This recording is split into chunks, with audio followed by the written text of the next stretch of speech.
मैया का मान है, पिता का अभिमान, ये तो करने संग्राम घमासान आए हैं। सावधान! पुत्र अपनी माता के जीवन के पंच पुष्प होते हैं, किंतु वही पुत्र अपने माता के शत्रुओं के लिए विषैले कांटे भी होते हैं। जिसने भी हमारी माता को क्षति पहुंचाने का दुस्साहस किया, वो हमारे दंड का भागीदार बनेगा। अब तुम्हारे पाप का प्रायश्चित अभी आरंभ होगा राजा धन्यमाली। हमारी माता को स्पर्श करने से पहले यमपाश तुम्हें स्पर्श करेगा। मैया का मान है, पिता का अभिमान, ये तो करने संग्राम घमासान आए हैं। माथे पे तेज लटकाते पे धनुष साजे भुजा, बलि है बलवान आए हैं। तुमने समय पर पहुंचकर अपनी माता के प्राण तो बचा लिए, किंतु वन में जिस अश्व को छोड़ आए हो उसे नहीं बचा पाओगे। मेरे दास यहाँ पहुंचते ही होंगे। मैं तुम्हें यहाँ उलझाऊंगा और वो राक्षस वहां उस अश्व का अंत करेंगे। राम राज्य का स्वप्न माटी में मिलाएंगे।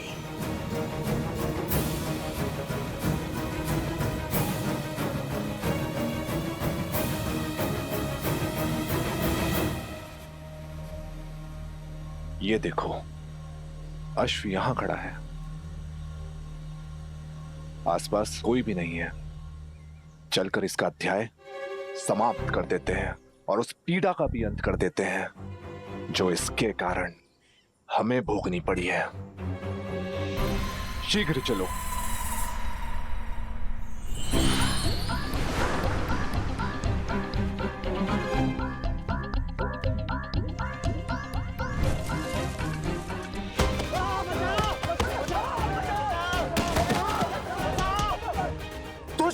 क्या कर रहे हो?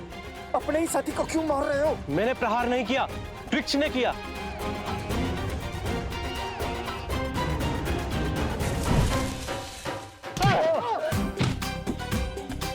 नारियल से प्रहार? कौन होगा वहां?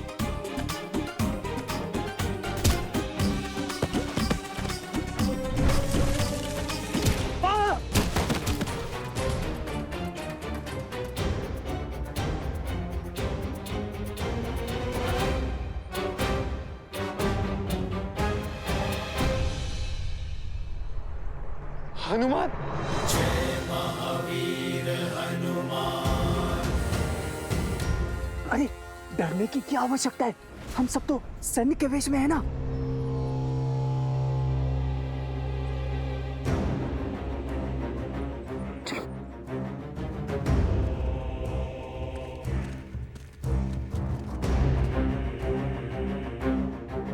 हनुमान जी, ये आपको किसने बांधा है?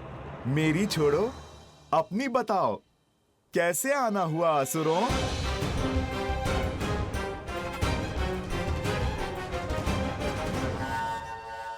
बदले हुए वेश में भी पहचान लिया। मैं तो प्रभु का सच्चा भक्त हूँ जो कोसों दूर से कपट और कपटियों को पहचान लेता हूँ। ये मूर्ख है हनुमान जी, इसे आपकी शक्ति का अंदेशा नहीं है। क्षमा कीजिए, हम जाते हैं। क्षमा? वैसे भी आज मैं तुम पर वार नहीं कर सकता। जिन्होंने मुझे यहाँ बांधा है, उन्होंने अश्व ले जाने वाले को रोकने का आदेश दिया है, उनसे लड़ने का नहीं। और मैं तो ये बंधन भी खोल नहीं सकता। तो जब तक वो लौट कर नहीं आते, आप मेरा आग्रह मानिए और बैठ जाइए। वो जब आएंगे तभी तुम्हारा न्याय होगा। यहाँ प्रभु भजन करोगे तो फिर हर पाप से मुक्ति पाओगे। तो आज आप प्रहार नहीं करेंगे हनुमान जी? बहुत बड़ी भूल कर दी हनुमान, ये सत्य बताकर। ये असुर, ये सुंदर अफसर नहीं जाने देगा। हम अश्व ले जाएंगे मेरा तो कार्य आपको समझाना था, जो मैं कर चुका हूँ। आगे तुम्हारी इच्छा। मनुष्य अपने कर्मों का फल स्वयं भुगतता है।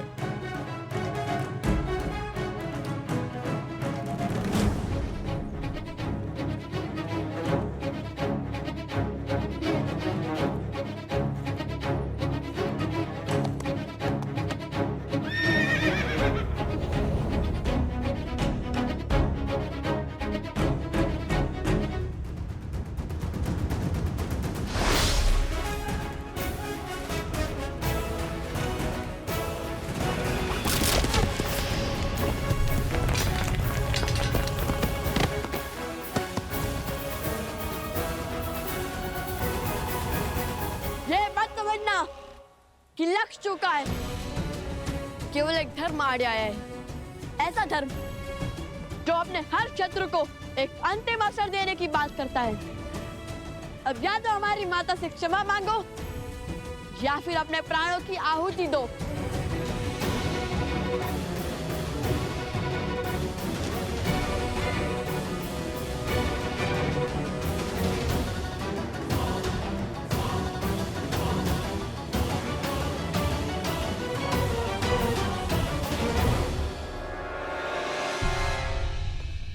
हनुमान जी ने क्या कहा था? हाँ, लातों के भूत बातों से नहीं मानते।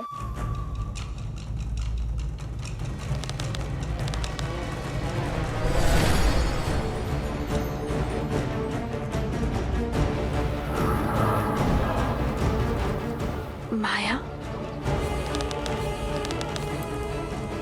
रुको पुत्रों। ये किसी की चाल है, कोई माया जाल है। इनके विवेक पर कोई असुरी माया छा गई है। देखो,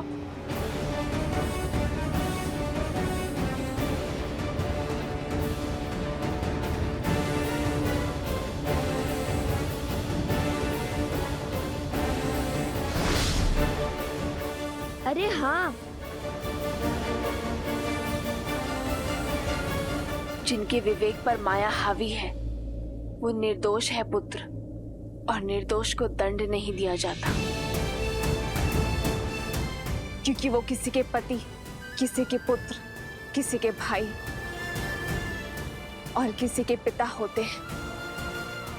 हमें इन्हें बचाना होगा, इस माया जाल को तोड़ना होगा।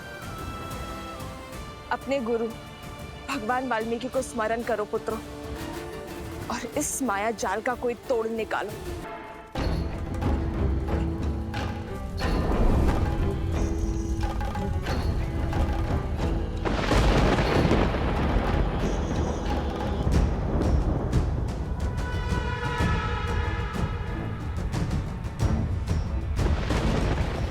मेरी माया को पहचान अवश्य लिया है, किंतु प्रतिकार नहीं कर पाओगे। इस माया का तोड़ खोजने से पहले होगा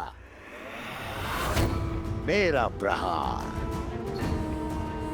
मेरा प्रहार अब और तीव्र होगा, और होगा तो केवल विनाश, और इस विनाश का आरंभ होगा सीता के अंत से।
तो अच्छा रचा है सहस्त्रमुख ने।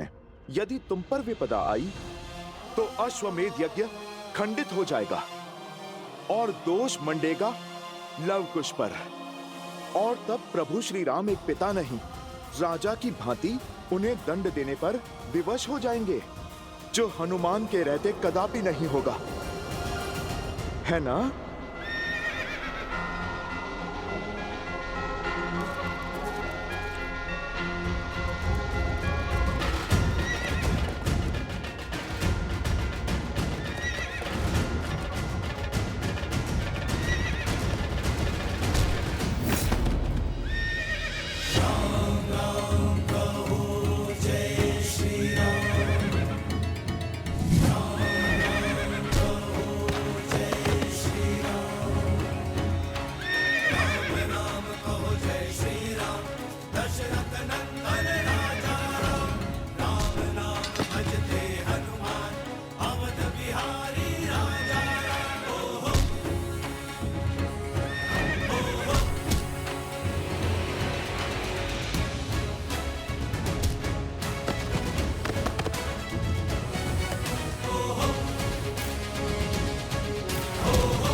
ये तो छल हुआ।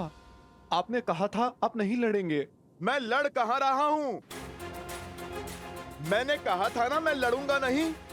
ये नहीं कहा था कि अश्व की रक्षा नहीं करूंगा। और यदि ये अनुचित है तो क्या निर्दोष पशु पर मायावी शक्ति का प्रयोग उचित है? बोलो, साहस है तो जाओ समीप, करो प्रहार इस अश्व पर, किंतु बिना माया के।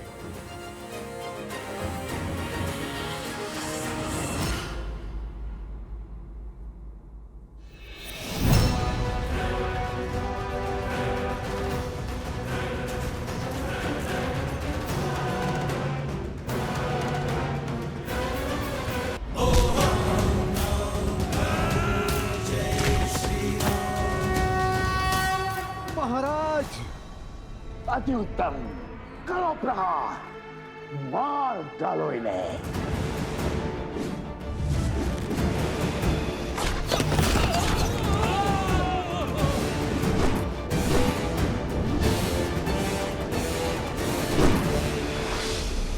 माता, माता!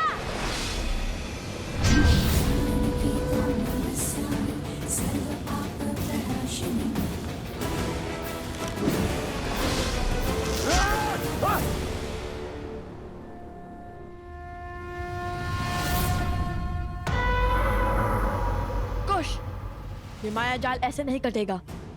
हमें कोई उचित अस्त्र चाहिए, अभी इसी क्षण।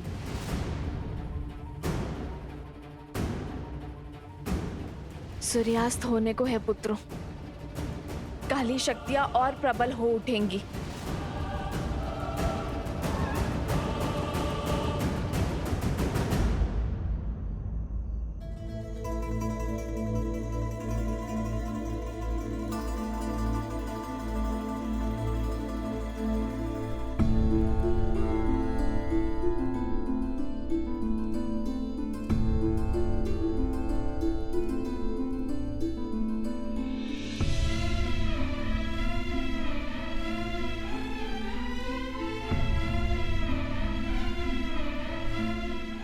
आर्य, मांडवी, तुम कब आई? जब आप गहन सोच में थे। शांत हो जाइए आर्य। कैसे शांत रहूं मैं मांडवी?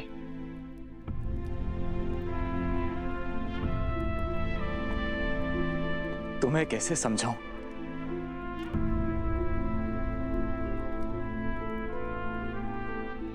समझाने की आवश्यकता नहीं है। आपकी भार्या आपकी मनोदशा नहीं समझेगी तो और कौन समझेगा?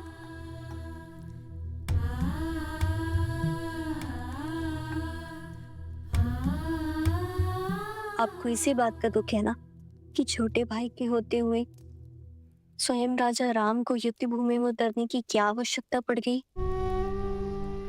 यही ना कि आपके बड़े भाई को आपके कौशल पर विश्वास नहीं। हाँ मांडवी, मुझे इसी विचार से दुख है कि उन्हें विश्वास नहीं कि मैं इस समस्या का समाधान खोज पाऊंगा।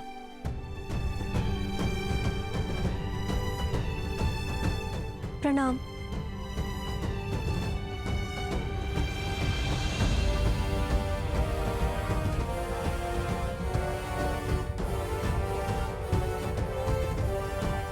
कहो मांडवी, क्या बात है? क्षमा महाराज, बात की गंभीरता का पूर्ण ज्ञान ना होने पर भी साहस करके आपसे विनती करने चली आई। मांडवी,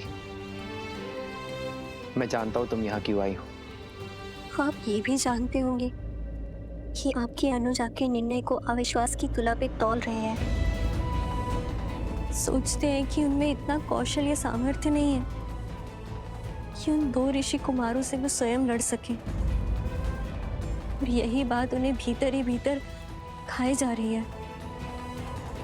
इसलिए उन्हें बिना बताए मैं आपसे विनती करने चली आई। लक्ष्मण भैया और शत्रुघ्न भैया घायल हो चुके हैं और अब संकट मेरे पति के प्राणों को भी हो सकता है, किंतु फिर भी मैं आपसे निवेदन करती हूँ कि आप उन्हें उनका दायित्व निभाने का अवसर दें। और नीति भी तो यही कहती है ना कि उनके होते हुए आप युद्ध भूमि में पग नहीं धर सकते। आपने स्वयं उन्हें गांधार और कंबोज का सिंहासन सौंपा है। इस नाते इस समस्या का समाधान खोजना उनका धर्म भी है और उनका कर्म भी है। मांडवी, तुम दोनों ने भोजन किया?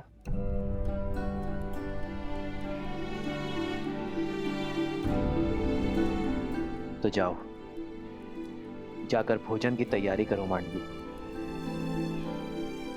और शेष सब मुझ पे छोड़ दो। आज मैं भरत के साथ भोजन करूंगा, और विश्वास करो मांडवी, भरत के साथ कोई अन्याय नहीं होगा।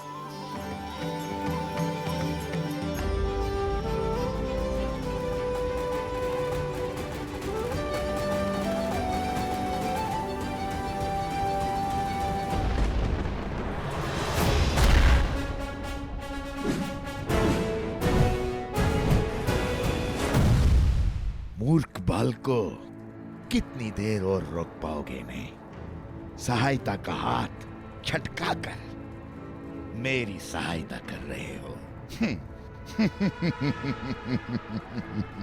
तुम तो प्राणों से जाओगे ही, और शीघ्र ही वो अश्व भी मेरे पास होगा।